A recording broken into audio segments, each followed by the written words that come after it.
Hello guys, ngayon ay magluluto tayo ng simpleng tinola. Yan ang mga ingredient natin.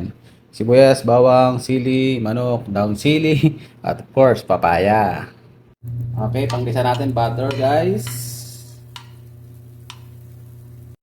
Ngayon natin luya,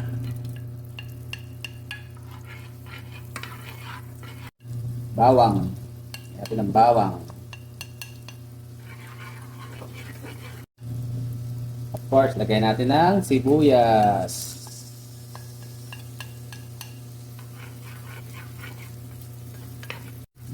Hintayin natin lumabas ang aroma.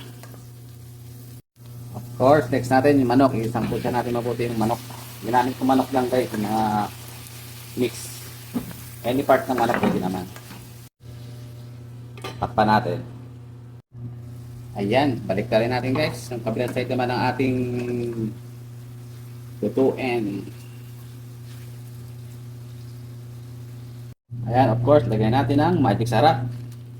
Sa inyo na, gano'ng maraming magic sarap gusto nyo? Para mas malasa, mas masarap. Ayan, lagyan natin ng asin. Tansya nyo lang yung asin kung gano'ng marami sa inyo, baka umalat.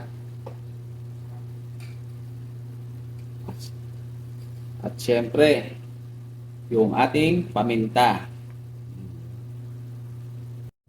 Ayan, mix natin guys ang ating pinangkutsang manok. Of course, lalagyan na natin ng sabaw, tubig.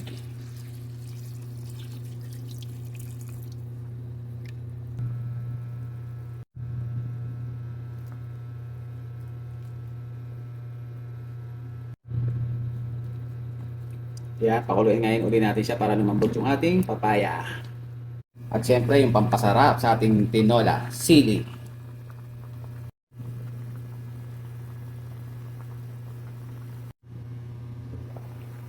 Wow, sarap, yummy. Kumukulo-kulo na. Tinolang manok.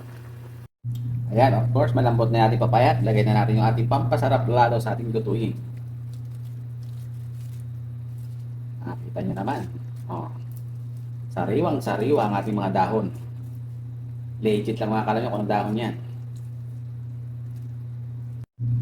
Ayan guys. At pakuluin lang natin ng ilang minuto at pwede na yan.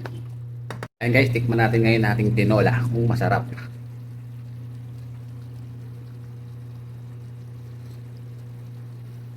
Sabaw pa lang, ulam na. Ayan guys, ready na. Kain na tayo.